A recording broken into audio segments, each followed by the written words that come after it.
पंजाब के नौजवानों, अपनी ताकत को समझो, अपने पुरुषार्थ को समझो, अपनी जिम्मेदारी को समझो। आपके दुश्मन ने आपको हथियार दे दिया, बंदूक दे दी, आपने अपने ही भाइयों को मारा, अपने ही घरों को लूट लिया, अपने ही घरों को आग लगा दी आपने। जब उसको लगा कि ये लोग फिर दोबारा से ठीक हो गए, तो उसने आपको धीरे धीरे धीरे धीरे नशा देना शुरू किया। उन्होंने कहा नशे की गर्त लगा दो, न किसी को हथियार का उठाने की जरूरत होगी, न बम धमाके की जरूरत होगी, और घर घर ये नशा पहुंच जाए। मेरे कुछ साथी अमेरिका में हैं जो वहां एनजीओ चलाते हैं। मैं उनके साथ जब गया तो पंजाब में एक कहानी सुनकर के मैं दहल गया। मैं बयान नहीं कर पाता था, सोचता था कि वो मंजर मेरे सामने से हट जाए, लेकिन मैं बार बार उस मंजर को देखता हूं, उस दृश्य को देखता हूं तो कितनी तकलीफ होती है। मुझे एक बुजुर्ग मां मिली, उस बुजुर्ग मां का बेटा नशे की वजह से मर गया।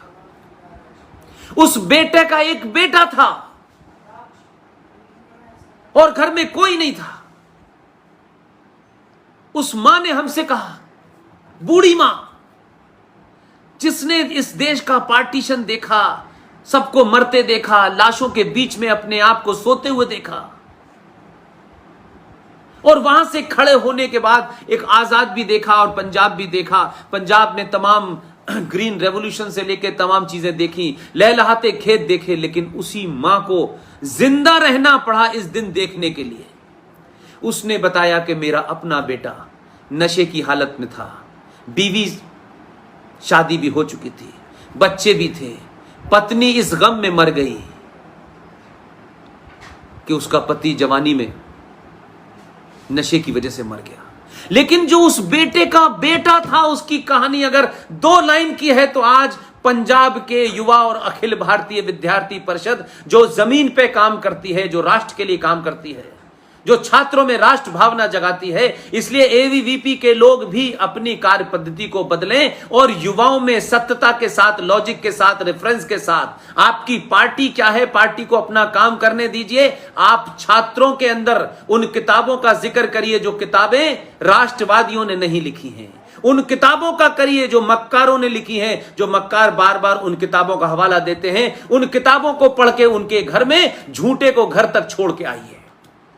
आप तर्क कीजिए, आप लॉजिक पे बात कीजिए, आप रीजन पे बात कीजिए, आप रेफरेंस दीजिए, पेज नंबर बताइए और बताइए ये किताब किसी ऐसे राष्ट्रवादी ने लिखी है जिसके बारे में आप ये कह देते हैं कि राष्ट्रवादी तो उल्टी सीधी किताब। नहीं भाई, ये किताब सलमान खुर्शीद ने लिखी है, ये बात दुर्गा दास ने लिखी है, ये अमरिंदर सिंह ने लिखी है। उन किताबों का जब रेफरेंस देंगे तब वो मक्कार इंटेलेक्चुअली आपके आर्गुमेंट से, आपके तर्क से भागेंगे और पूरे देश में भागने के बाद जेएनयू में घुस जाएंगे और वहां 10 रुपए कमरे के देंगे एसी के और कहेंगे कि भारत तेरे टुकड़े होंगे इंशाल्लाह इंशाल्लाह। जिनकी ख्वाहिश है भारत तेरे टुकड़े होंगे, उनको मैसेज दीजिए कि अब भारत के टुकड़े नहीं होने वाले। भारत में युवा, भारत का नौजवान अब अपने कैरियर से ज्यादा इस देश के कैरियर में इंटरेस्ट है। जिन्होंने भी भारत तेरे टुकड़े होने का नारा लगाया, उनकी सड़कों पे टुकड़े हो जाएंगे। उनकी सोच के टुकड़े करिए, उनके आदर्शों के टुकड़े करिए। इसलिए उस मान की जो कहानी है वो आपको अंदर तक हिला देगी। उसके बेटे के बेटे ने पैसे मांगे अपनी दादी से कि मुझे मोटरसाइकिल लेनी है। उस बेचारी मां के पास पैसे नहीं थे, उसने अपना बचा कुचा जेबर बेचा और उसको मोटरसाइकिल दिला दी। यह भी महत्वपूर्ण नहीं है, उसकी मां ने हमसे आधे घंटे बात करने के बाद जो बात कही, वो मैं कभी कभी सोचता हूं कि पंजाब में यहां तक ब्रेन वॉश हो गया है। उस मां ने कहा कि मैंने इसको मोटरसाइकिल इसलिए दिला दी है, यह नशा करता है, मैंने नशे में अपने बेटे को महीनों रात भर तड़प तड़प कर रोते देखा है। नशा न मिलने की हालत में क्या उसका पागलपन होता था।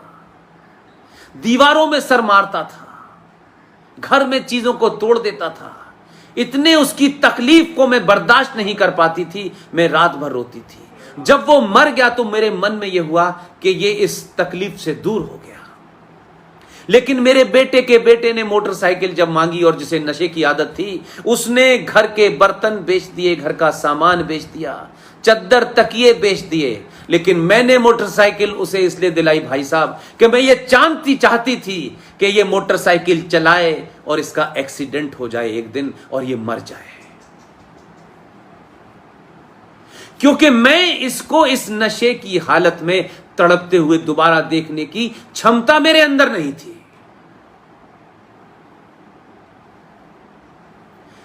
पंजाब के नौजवानों, इसलिए मैंने कहा कि आपको भारत राष्ट्र की चिंता है, भारत की चिंता है।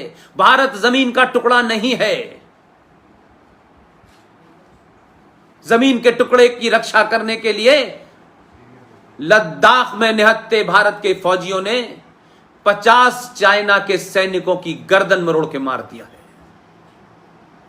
कश्मीर में जो आतंकवादी है, जो सर उठाता है, उस मूजा और दुजाना को वो बहादुर फौजी पंजाब का सर कुचल देता है।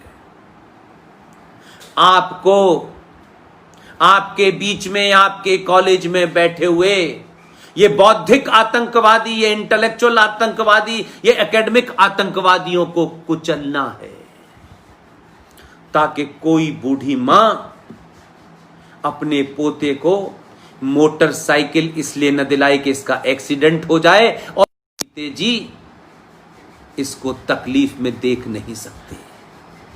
आपकी जिम्मेदारी ज्यादा है, मेरी जिम्मेदारी ज्यादा है। हम में से कोई ये नहीं कह सकता ये फला पार्टी है, ये फला पार्टी है। पार्टियों की औकात किसी राष्ट्र में एक मच्छर और मक्खी से ज्यादा नहीं होती। रात में बनती हैं, सुबह समाप्त हो जाती हैं। ये सत्ता पे पहुंचने के तक का एक साधन हो सकता है। राष्ट्र निर्माण का साधन युवाओं के हाथ में होता है। आप किसी संगठन के सदस्य हो या ना भी हो, हम तो जीवन भर ऐसी जगह पैदा हुए जो किसी संगठन के सदस्य हो ही नहीं सकते थे, क्योंकि हम हिंदू थे 39,000 के बीच में। लेकिन आज भी हम किसी संगठन के सदस्य नहीं हैं। हमारा एक ही संगठन है, हमारा एक ही धर्म है, हमारा एक ही लक्ष्य है कि हम सनातन के मानने वाले हैं। सनातन इस सृष्टि जिस दिन बनी थी, उस सृष्टि के साथ पैदा हुआ, और जब तक ये सृष्टि है, ये ब्रह्मांड है, ये कायनात है, तब तक एक ही धर्म था, एक ही धर्म है और एक ही रहेगा। वो है सत्य सनातन। बाकी सब धर्म हैं, ये धर्म आएंगे चले जाएंगे। ये धर्म पैदा होते हैं, इन धर्म का कोई पैगंबर होता है, कोई किताब होती है। सनातन का न कोई पैगंबर है, न सनातन पैदा हुआ है, न सनातन मरने वाला है। अनंत है, सनातन ही आप हैं। आप सनातन धर्म के एक पुत्र हैं, वीर पुत्र हैं। जैसे एक परिवार में कोई कमाएगा, कोई घर की रक्षा करेगा, कोई घर के काम करेगा, इसी तरीके से सनातन में कोई सनातन की रक्षा के लिए कृपाणधारी करेगा, कोई कमाने के लिए बिजनेस करेगा जिसे आप वैश्य कम्युनिटी कहते हैं, कोई आपकी पूजा पद्धति को परफॉर्म करेगा जिसे आप पुजारी कहते हैं, कोई उस जगह को साफ रखेगा जिसे आप अलग चीज से पहचानते हैं। सबका काम बटा हुआ है। ये काम में घालमेल हुआ और काम की बुनियाद पर आपकी हमने विवेचना नहीं की। हमने उस काम को हीन भावना का काम और बड़ा काम में बांट दिया। हम सब लोग अगर पैदा हुए हैं तो हम सब दलित पैदा हुए हैं। अपने काम से, अपने पुरुषार्थ से हम अलग अलग कामों से जाने जाते हैं।